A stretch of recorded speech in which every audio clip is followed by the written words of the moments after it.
Hello friends, कैसे हो आप सभी। आप सभी स्वस्थ मस्त जबरदस्त होंगे। मेरे प्यारे दोस्तों, आज हम सुप्रीम कोर्ट की जो अगली क्लास है जिसमें हम पढ़ने वाले हैं संविधान पीठ के बारे में, और संविधान पीठ के साथ साथ हम सुप्रीम कोर्ट के उस क्षेत्राधिकार की बात करेंगे जिसको संसद कानून बनाकर बढ़ा सकती है। मेरे प्यारे दोस्तों, आज हम बात करने वाले हैं सुप्रीम कोर्ट के न्यायिक पुनरावलोकन को लेकर। यानी ये जो न्यायिक पुनरावलोकन होता क्या है, क्या किसी आर्टिकल में इसका उल्लेख दे रखा है, तो मेरे प्यारे दोस्तों हम चर्चा करने वाले हैं। और ये जो न्यायिक पुनरावलोकन शब्द है भारत के संविधान में किस देश के संविधान से लिया है और इसका मतलब क्या होता है। मेरे प्यारे दोस्तों, आज सुप्रीम कोर्ट की छठी क्लास है। लगभग 6 लेक्चर हुए हैं सुप्रीम कोर्ट से संबंधित। हमने उस सभी आयामों पर चर्चा की है जो सुप्रीम कोर्ट से संबंधित पेपर में क्वेश्चन आते हैं। हमने जजों को जेल में भेजने से लेकर जजों पर भी कार्रवाई की जा सकती है, हमने उन पर चर्चा की। आज मेरे प्यारे दोस्तों हम बात करने वाले हैं वो कौन सा मामला था जिस वजह से कलकत्ता हाई कोर्ट के जो न्यायाधीश थे CS कर्णन, उनको जेल भेज दिया गया। मेरे प्यारे दोस्तों, सबसे पहले जिस पॉइंट पर बात होगी वो है न्यायिक पुनरावलोकन है क्या, संविधान के किस आर्टिकल से ये जुड़ा हुआ है। मेरे प्यारे दोस्तों, सुप्रीम कोर्ट की जो क्लास है सर्वोच्च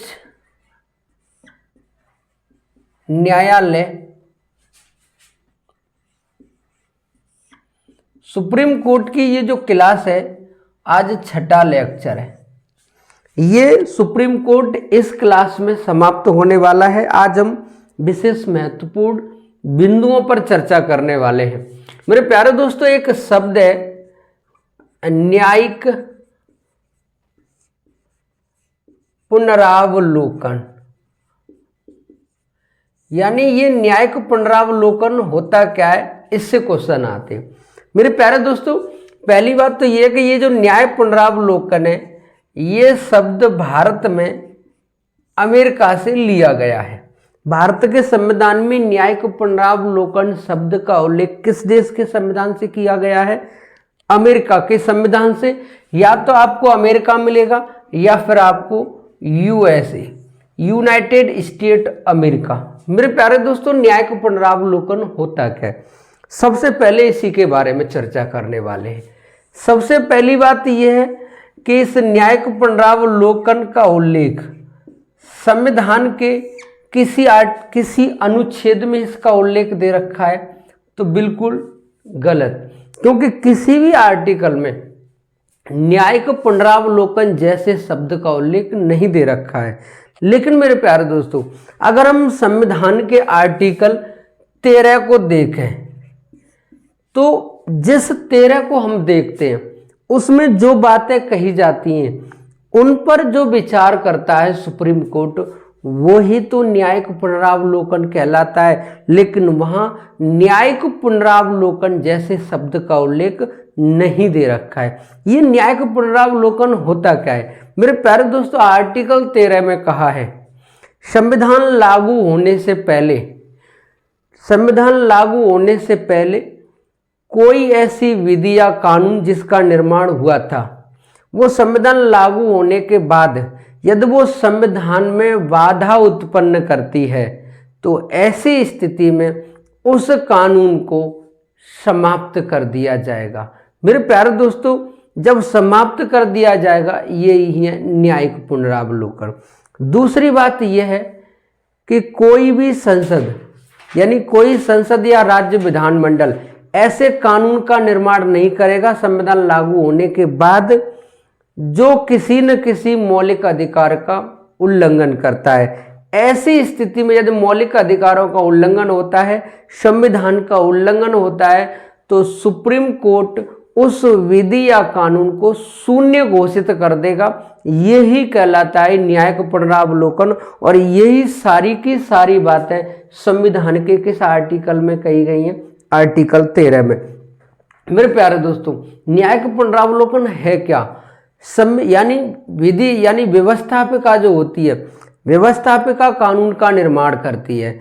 कार्यपालिका उसको लागू करती है, व्यवस्थापिका उसका निर्माण करती है कानून का और कार्यपालिका उसको लागू करती है, लेकिन न्यायपालिका उसकी जांच करती है। ये जांच ही क्या कहलाती है? न्यायिक पुनरावलोकन। मेरे प्यारे दोस्तों, अगर हम बात करें कि न्यायिक पुनरावलोकन किस किस के संदर्भ में ये नहीं किया जा सकता, 24 अप्रैल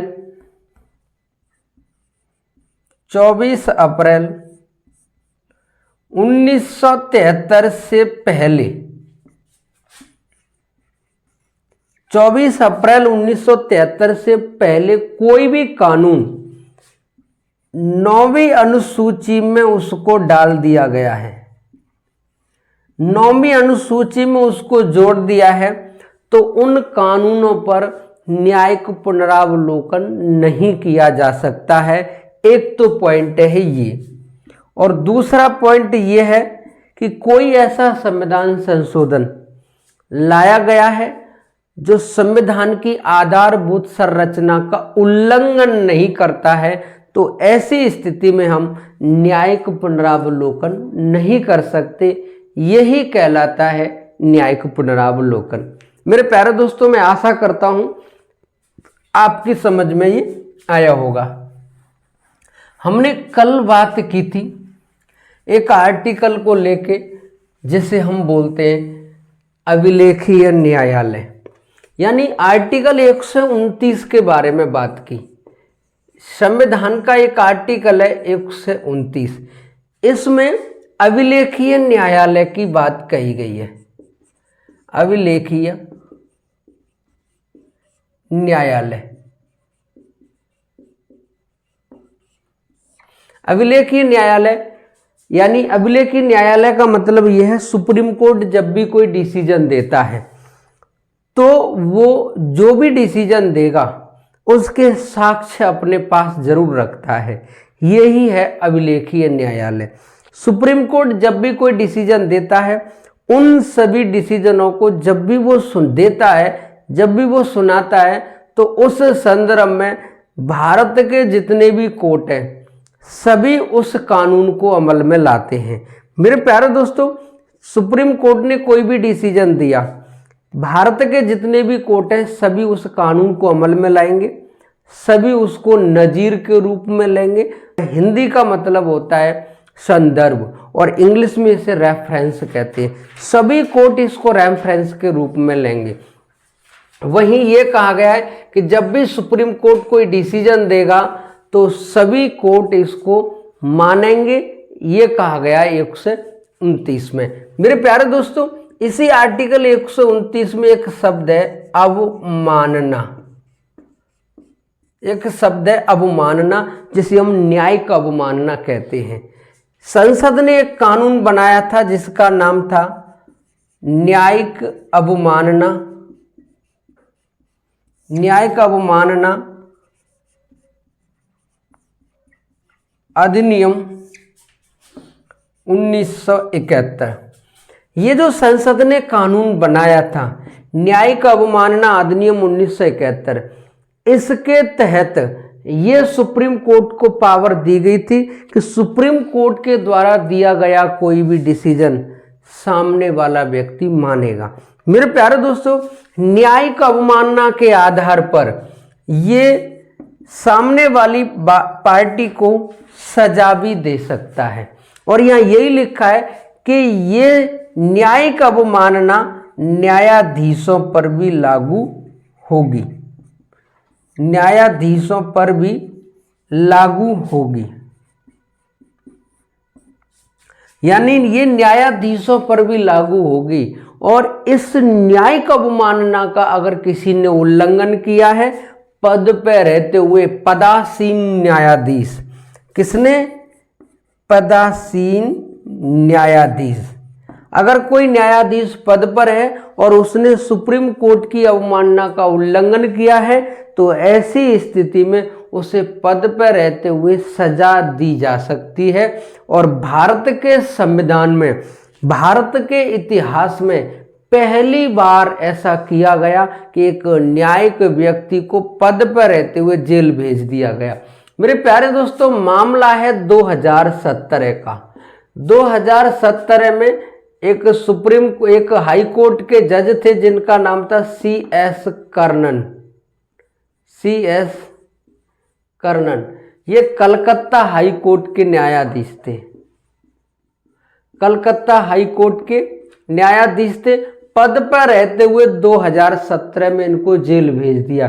तो आपसे कभी भी पूछ सकता है भारत में किसी भी हाई कोर्ट का एक न्यायाधीश जो सीधा पद से जेल गया वो कौन है? CS Karnan, Calcutta high court के न्यायाधीश हैं। 2017 में न्यायिक अवमानना अधिनियम 1971 के अनुसार इन्हें पद पर रहते हुए जेल भेज दिया गया। ये क्वेश्चन पेपर में आ सकता है। मेरे प्यारे दोस्तों इस तरीके के क्वेश्चन बनते हैं। वहीं हम आगे बात करने वाले हैं संविधान का एक आर्टिकल है अनुच्छेद 138। हमने 37 तक की तो कल बात कर ली। कल वाली क्लास में 37 तक आर्टिकल 137 तक बातें हो गई हैं। आगे हम बात करने वाले हैं आर्टिकल 138 की। संविधान का एक अनुच्छेद है आर्टिकल 138। संविधान का आर्टिकल 138 क्या कहता है? सुप्रीम कोर्ट का जो क्षेत्राधिकार है, जिसे हम आधिकारिकता कहते हैं, सुप्रीम कोर्ट का जो क्षेत्राधिकार है, सुप्रीम कोर्ट क्या कर सकता है, कौन कौन से काम है सुप्रीम कोर्ट के, उन कामों में यदि वृद्धि करनी है, सुप्रीम कोर्ट के क्षेत्राधिकार में यदि वृद्धि करनी है तो संसद कानून बनाकर सुप्रीम कोर्ट के क्षेत्राधिकार में वृद्धि कर सकती है। ऐसा लिखा हुआ है आर्टिकल 138 में। यहां क्या लिखा हुआ है? संसद कानून बनाकर सुप्रीम कोर्ट के क्षेत्राधिकार में वृद्धि कर सकती है।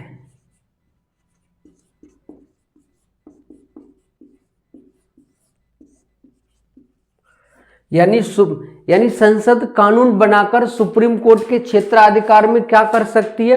वृद्धि कर सकती है। ऐसा लिखा हुआ है आर्टिकल 138 में। सुप्रीम कोर्ट को और काम दे सकती है संसद कानून बनाकर। वहीं मेरे प्यारे दोस्तों अगर अगले आर्टिकल की बात करें, जो संविधान का आर्टिकल बहुत महत्वपूर्ण है, जिसे हम आर्टिकल 139 कहें। आर्टिकल 139 में क्या लिखा हुआ है? इसमें साफ साफ लिखा हुआ है कि संसद कानून बनाकर सुप्रीम कोर्ट को मौलिक अधिकारों के अलावा, सुनना ध्यान से, यानी क्या बात है? संसद कानून बनाकर मौलिक अधिकारों के अलावा सुप्रीम कोर्ट को अन्य मामलों में भी याचिका जारी करने का अधिकार दे सकती है। मेरे प्यारे दोस्तों क्या लिखा हुआ है इधर? संसद कानून बनाकर फंडामेंटल राइट्स यानी मौलिक अधिकार के अलावा सुप्रीम कोर्ट को अन्य मामलों में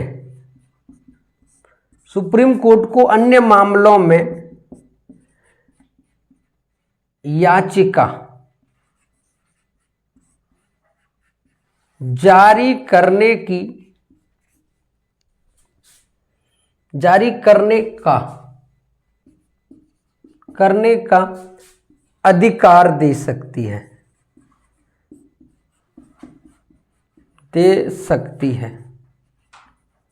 यानी क्या लिखा हुआ है इधर आर्टिकल 139 में? संसद कानून बनाकर मौलिक अधिकारों के अलावा, क्योंकि मेरे प्यारे दोस्तों जब हमने मौलिक अधिकार पढ़े, संविधान का एक आर्टिकल है 32। इस आर्टिकल 32 के अनुसार सुप्रीम कोर्ट को 5 प्रकार की रिट जारी करने का अधिकार है। जिसमें हम बंदी प्रत्यक्षीकरण पढ़ते हैं, जिसमें हम अधिकार परीक्षा पढ़ते हैं, जिसमें हम परमादेश पढ़ते हैं, उत्प्रेषण पढ़ते हैं और मेरे प्यारे दोस्तों प्रतिषेध पढ़ते हैं। ये 5 प्रकार की जो रिट जारी करता है सुप्रीम कोर्ट आर्टिकल 32 के अनुसार करता है।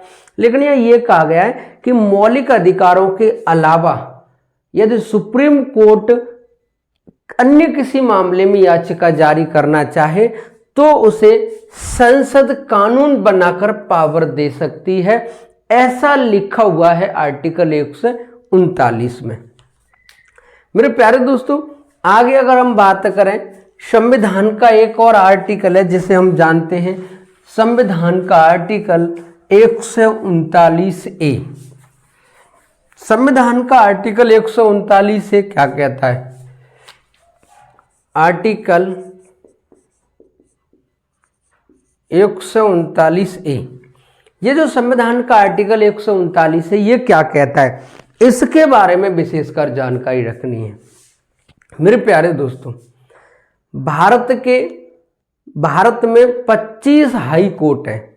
उन 25 हाई कोर्टों में से कुछ हाई कोर्टों में एक जैसा केस चल रहा है, एक जैसा मामला लंबित है, मामला एक जैसा है और कहीं लगता है कि एक जैसे मामले में अलग अलग कोर्ट अलग अलग फैसला न सुना दे। ऐसी स्थिति में सुप्रीम कोर्ट एक जैसे चल रहे मामलों को अपने पास मंगवा सकता है, ऐसा कहाँ लिखा हुआ है? संविधान के आर्टिकल 139A में। मेरे प्यारे दोस्तों, उदाहरण के सहित हम आपको समझाना चाहते हैं, क्योंकि कुछ समय पहले एक मूवी आई थी पद्मावत। जो पद्मावती मूवी आई थी उसको लेकर के कई राज्यों के हाई कोर्ट में यानी उस केस को पहुंचा दिया। मेरे प्यारे दोस्तों, राजस्थान हाई कोर्ट में पद्मावती मूवी को लेकर के विवाद चला, वहीं गुजरात हाई कोर्ट में पद्मावती मूवी को लेकर के विवाद चला, वहीं मध्य प्रदेश हाई कोर्ट में उस मूवी को लेकर के विवाद चला, यही उत्तर प्रदेश इलाहाबाद जो हाई कोर्ट है उसमें पद्मावती मूवी को लेकर के विवाद चला। वहीं मेरे प्यारे दोस्तों, ये चंडीगढ़ हाई कोर्ट है, इसमें पद्मावत मूवी को लेकर के विवाद चला। जब कई हाई कोर्ट में एक जैसा विवाद है तो ऐसी स्थिति में एक जैसे मामले में कहीं ये हाई कोर्ट अलग अलग फैसला न सुनाए, इसीलिए सुप्रीम कोर्ट एक जैसे चल रहे मामलों को इन हाई कोर्ट से अपने पास मंगवा सकता है। ऐसा कहाँ लिखा हुआ है? आर्टिकल 139A में। किसी भी हाई कोर्ट में कोई मामला चल रहा है, एक जैसे मामले हैं, सुप्रीम कोर्ट अपने पास मंगवा सकता है, ऐसा कहाँ लिखा हुआ है? आर्टिकल 139A में। वही मेरे प्यारे दोस्तों, इसमें दूसरा पहला पॉइंट तो है ये, दूसरा पॉइंट ये है कि किसी भी हाई कोर्ट में कोई मामला चल रहा है और लगता है कि जिस हाई कोर्ट में जो मामला चल रहा है उस राज्य सरकार का ही मामला है, तो ऐसी स्थिति में कहीं वो राज्य सरकार उस मामले को कहीं प्रभावित न कर दे, इस वजह से सुप्रीम कोर्ट एक हाई कोर्ट से दूसरे हाई कोर्ट में केस ट्रांसफर कर सकता है। ऐसा कहाँ लिखा हुआ है? आर्टिकल 139A में। मेरे प्यारे दोस्तों, बहुत चर्चित केस है, आप भी जानते हैं। गुजरात में एक कांड हुआ था जिसे गोधरा कांड कहा जाता है। गुजरात में बहुत प्रचलित कांड था गोधरा कांड। गोधरा कांड का जो केस है वो गुजरात हाई कोर्ट में चल रहा था। जब गुजरात का ही केस है और गुजरात हाई कोर्ट में केस चल रहा है, कहीं गुजरात सरकार उस मामले को प्रभावित न कर दे, इस वजह से याचिका डाली गई सुप्रीम कोर्ट में। आप कैसे भी करके जो गुजरात हाई कोर्ट में गोधरा कांड का जो केस चल रहा है, आप इसको दूसरे न्यायालय में चलाइए। मेरे प्यारे दोस्तों, सुप्रीम कोर्ट ने संज्ञान लिया और सुप्रीम कोर्ट ने संज्ञान लेते हुए गुजरात हाई कोर्ट के मामले को ट्रांसफर किया,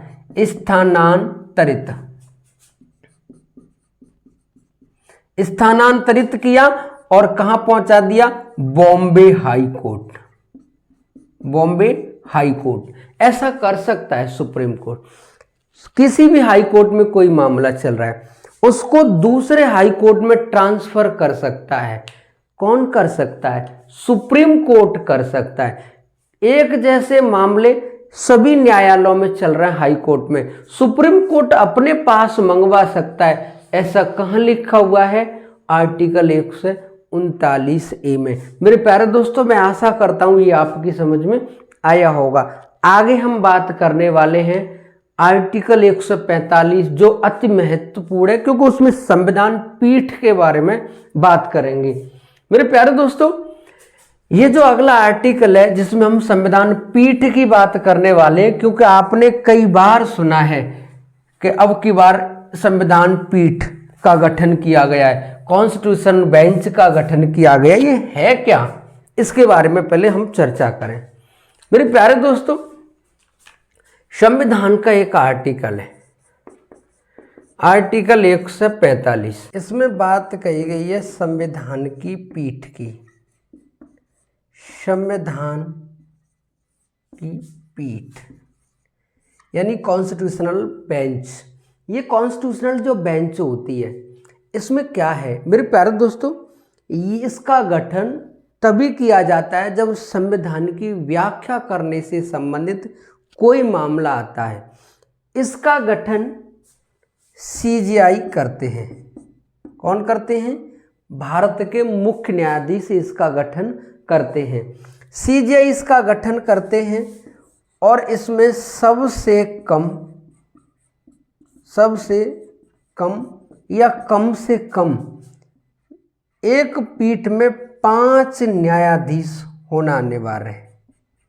5 न्यायाधीश यानी कोई भी जब भी पीठ बनती है संविधान में, जब यानी सुप्रीम कोर्ट में, तो कम से कम उसमें कितने न्यायाधीश होने चाहिए? 5। ऊपर कितने भी हों, कम से कम 5 हों, 5 हों, 7 हों, 9 हों, 11 हों, 13 हैं, लेकिन होंगे ये विषम रूप में क्योंकि निर्णय बहुमत से आना है। अगर सदस्य बराबर होंगे, इसमें न्यायाधीश बराबर होंगे तो फिर तो फैसला बराबर बराबर का हो जाएगा। एक व्यक्ति ज़्यादा होता है विषम के, क्योंकि निर्णय जो आता है उसको बहुमत में आना जरूरी है। मेरे प्यारे दोस्तों, संविधान की पीठ का गठन क्यों किया जाता है? संविधान की व्याख्या से संबंधित। संविधान की व्याख्या से संबंधित इस संविधान पीठ का गठन किया जाता है संविधान की व्याख्या करने के लिए। मेरे प्यारे दोस्तों, आपसे पूछ सकता है संवैधानिक पीठ का गठन किस आर्टिकल के अनुसार किया जाता है? आर्टिकल 145 के अनुसार। संविधान पीठ का गठन कौन करता है? भारत के मुख्य न्यायाधीश यानी सुप्रीम कोर्ट के मुख्य न्यायाधीश करते हैं। और इसमें यह कहा गया है कि जब भी संविधान पीठ बनती है सामान्यतया उस पीठ के अध्यक्ष CJI होते हैं। कौन होते हैं? CJI। सामान्यतया का मतलब ये है कि जरूरी नहीं मुख्य न्यायाधीश होंगे इस पीठ के अध्यक्ष। कभी कभी ऐसा होता है कि जब कोई पीठ जिस मामले के लिए बननी है और वहाँ पर सुप्रीम कोर्ट का जो मुख्य न्यायाधीश का हो उसका हित जुड़ा हुआ दिखाई देता है, तो ऐसे स्थिति में सुप्रीम कोर्ट के मुख्य न्यायाधीश को वहाँ अध्यक्ष नहीं बनाया जाता, किसी और को बनाया जाता है। जैसे हम बात करें, सुप्रीम कोर्ट में एक 99वां संविधान संशोधन गया था, उसको पूरा का पूरा समाप्त किया। मेरे प्यारे दोस्तों, उस समय JS खेहर बने थे मुख्य न्यायाधीश। JS खेहर बने थे उस पीठ के अध्यक्ष, जबकि वो तो मुख्य न्यायाधीश नहीं थे। मेरे प्यारे दोस्तों, आप इतना याद रखो, संविधान पीठ का गठन क्यों किया जाता है? संविधान की व्याख्या से संबंधित संविधान का पीठ का गठन किया जाता है। संवैधानिक पीठ का गठन कौन करता है? मुख्य न्यायाधीश करता है। अगला पॉइंट ये कि इस संविधान पीठ की अध्यक्षता कौन करता है? तो सामान्यतः CJI करते हैं। दूसरा पॉइंट, अगला पॉइंट ये बनेगा कि संवैधानिक पीठ में कम से कम कितने सदस्य होने चाहिए? 5। ऊपर कितने भी हों, मेरे प्यारे दोस्तों, अगर बात यह है कि संवैधानिक पीठ का गठन किया जाएगा सुप्रीम कोर्ट में, किस आर्टिकल में लिखा है? 145 में। अगर क्वेश्चन आगे ये बनते हैं कि अब तक सबसे अधिक न्यायाधीशों की संविधान पीठ का गठन किस केस में किया गया, तो मेरे प्यारे दोस्तों जिस हम केस की बात करने वाले हैं वो है केशवानंद भारती के बनाम केरल राज्य। आर्टिकल 145 के अनुसार एक संवैधानिक पीठ का गठन किया गया। जो सबसे बड़ी संवैधानिक पीठ थी वो थी केशवानंद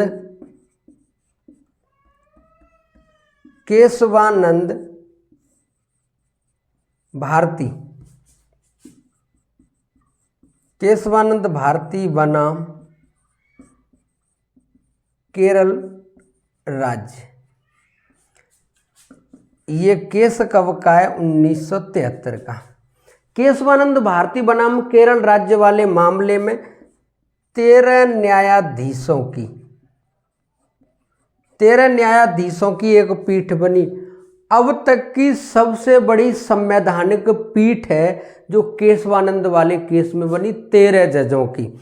इसमें जो फैसला सुनाया गया 7-6 से फैसला सुनाया गया था। सबसे बड़ी संवैधानिक पीठ है और इसके अध्यक्ष कौन थे? SM सीकरी। ये SM सीकरी उस समय कौन थे? सुप्रीम कोर्ट के मुख्य न्यायाधीश थे, जिन्होंने केशवानंद भारती वाले केस में संविधान पीठ की अध्यक्षता की। एक और केस है जिसे हम राम मंदिर वर्सेस बाबरी मस्जिद विवाद से संबंधित समझते हैं। राम मंदिर मामले में 5 जजों की पीठ बनी। अब उसमें ये पूछ सकता है कि ये जो राम मंदिर का फैसला आया था, राम मंदिर का जो फैसला आया था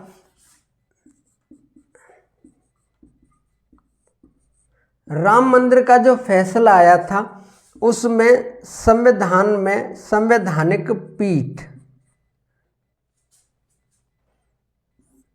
पीठ में कितने न्यायाधीश थे? 5। इसमें 5 न्यायाधीश थे और इस राम मंदिर वाले फैसले में अध्यक्ष कौन था? मेरे प्यारे दोस्तों, अध्यक्ष थे रंजन गोगोई। कौन थे अध्यक्ष? रंजन गोगोई। ऐसे क्वेश्चन पूछे जाते हैं। राम मंदिर फैसला है लगभग 134 साल पुराना है। भारत के इतिहास में सबसे पुराना केस कौन सा है? राम मंदिर बनाम बाबरी मस्जिद वाला केस, लगभग 134। सबसे बड़ा केस कौन सा है भारत के संविधान के हिसाब से? तो सबसे बड़ा केस है केशवानंद भारती बनाम केरल राज्य, क्योंकि इसमें 13 जजों की पीठ बनी थी। और सबसे कम जजों की पीठ कितनी बन सकती है? 5 जजों की बन सकती है। मेरे प्यारे दोस्तों, आपने संवैधानिक पीठ के बारे में जानकारी की होगी, समझ में आया होगा। आगे हम अगर बात करें आर्टिकल 145 से ही संबंधित, आर्टिकल 145 में लिखा हुआ है सुप्रीम कोर्ट को इतनी पावर दी गई है कि सुप्रीम कोर्ट के जो CJI हैं, ये ही सुप्रीम कोर्ट से संबंधित नियम, विनियम तथा प्रक्रिया का उल्लेख कर सकते हैं, बना सकते हैं। यानी क्या पावर मिली 145 के अनुसार? सुप्रीम कोर्ट के जो मुख्य न्यायाधीश होते हैं वो सुप्रीम कोर्ट से संबंधित कुछ नियम बना सकते हैं, कुछ विनियम बना सकते हैं, संविधान की जो सुप्रीम कोर्ट की जो प्रक्रिया होती है उसमें बदलाव कर सकते हैं। ये पावर आर्टिकल 145 के अनुसार ही मिली हुई है। अगर हम नियम विनियम प्रक्रिया की बात करें तो यहाँ ये लिखा है सुप्रीम कोर्ट ही सुप्रीम कोर्ट के जो मुख्य न्यायाधीश हैं वही बताएंगे कि कौन सा न्यायाधीश क्या कार्य करेगा। मेरे प्यारे दोस्तों, सुप्रीम कोर्ट में 100 से अधिक मामले जाते हैं, 100 से अधिक अलग अलग प्रकार के मामले होते हैं। मेरे प्यारे दोस्तों, कौन देखेगा इनको? तो सुप्रीम कोर्ट का जो मुख्य न्यायाधीश है वो ही तय करता है कि कौन से मामले को कौन देखेगा। ये मेरे प्यारे दोस्तों लिखा हुआ है आर्टिकल 145 में। कौन सा मामला कौन सा न्यायाधीश देखेगा, ये कौन तय करता है? सुप्रीम कोर्ट का मुख्य न्यायाधीश। मेरे प्यारे दोस्तों, ये लिखा हुआ है आर्टिकल 145 में। और आर्टिकल 145 में जब ये नियम विनियम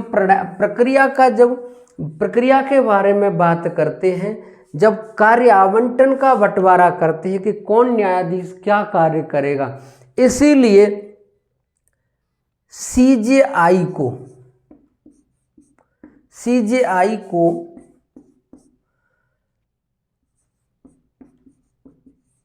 रोस्टर का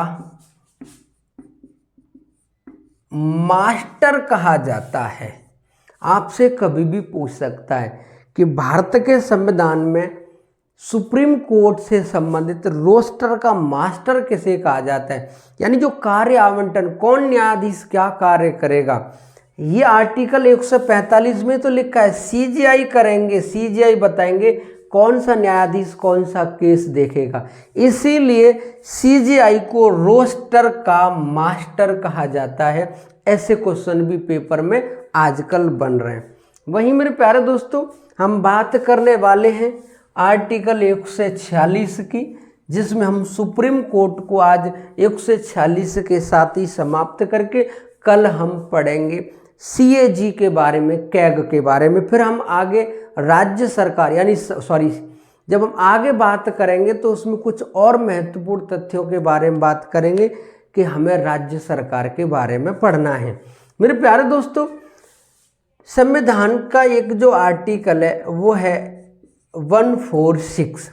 इसमें ये कहा गया है कि सुप्रीम कोर्ट जो होता है उसमें कुछ कर्मचारी होते हैं, इसमें कुछ कर्मचारी होते हैं और इसमें कुछ अधिकारी होते हैं। ये जो कर्मचारी अधिकारी होते हैं इनकी नियुक्ति कौन करेगा?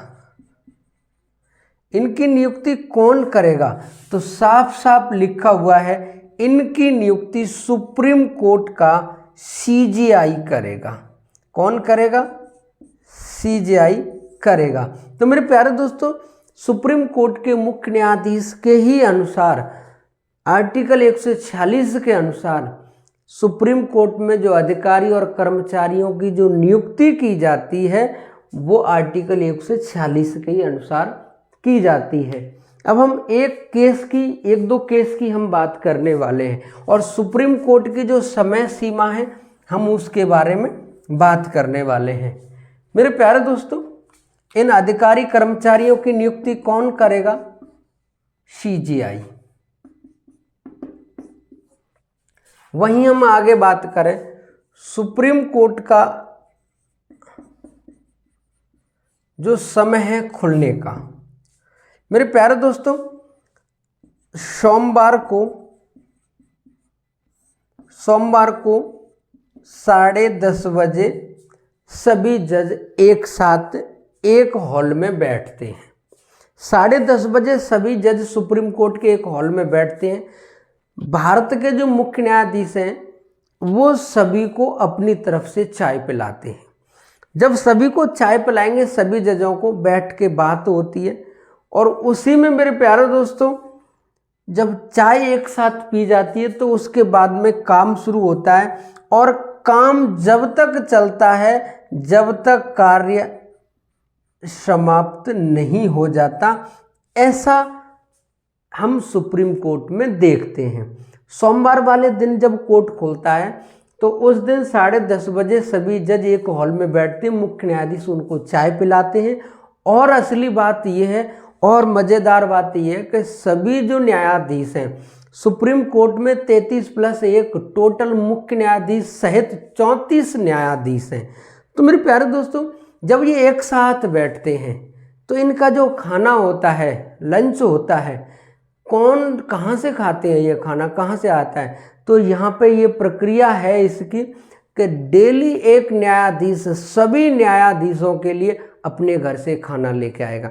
आज कोई न्यायाधीश खाना लेके आया है सभी के लिए, अगले दिन कोई और दूसरा न्यायाधीश अपने घर से खाना सभी के लिए मंगवाएगा, फिर अगले दिन एक न्यायाधीश सभी के लिए खाना अपने घर से मंगवाएगा। ऐसी प्रक्रिया है यहाँ पे। सोमवार वाले दिन 10:30 बजे से कहानी शुरू होती है। किसी भी विषय पर किसी भी केस में सुनवाई कर रहे हैं और सुनवाई जब तक चलती है तब तक कार्य वो समाप्त नहीं हो जाता।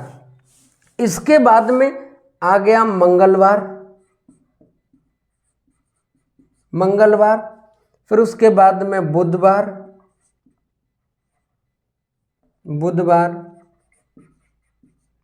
फिर इसके बाद में गुरुवार। ये तीनों दिन मंगल बुध बृहस्पति, इन तीनों टाइम पर कोर्ट की बैठक शुरू हो जाएगी 10:30 बजे और चलेगा 4:30 बजे तक। कितने बजे तक चलता है ये?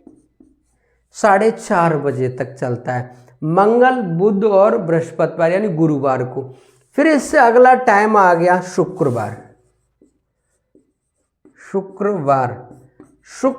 को वही 10:30 बजे बैठक शुरू होती है और ये जब तक चलता है तब तक वो कार्य समाप्त नहीं हो जाता। तो तुम्हें दो बात याद रखनी है। सोमवार को और शुक्रवार को सुप्रीम कोर्ट में न्यायाधीशों की जब 10:30 बजे से बैठक शुरू होती है तो वो सोमवार और शुक्रवार को जब तक बैठक करते हैं तब तक कार्य समाप्त नहीं हो जाता। मंगल बुध और बृहस्पतिवार को 10:30 बजे बैठक शुरू होती है, 4:30 बजे तक चलती है। ये है सुप्रीम कोर्ट की प्रक्रिया। मेरे प्यारे दोस्तों, हमने सुप्रीम कोर्ट के संबंध में हमने बहुत सारी बातों को जानने की कोशिश की। आज सुप्रीम कोर्ट की लास्ट क्लास है। कल हम पढ़ने वाले CAG के बारे में, यानी CAG का मतलब है कंट्रोलर एंड ऑडिटर जनरल। हम कल और महत्वपूर्ण क्लास को लेकर के आपके सामने आने वाले हैं। मेरे प्यारे दोस्तों, आज की क्लास कैसी लगी? यदि वीडियो अच्छी लगी हो तो अपने दोस्तों में शेयर करें, वीडियो को लाइक करें और चैनल को सब्सक्राइब करें। जय हिंद, जय भारत मेरे प्यारे दोस्तों।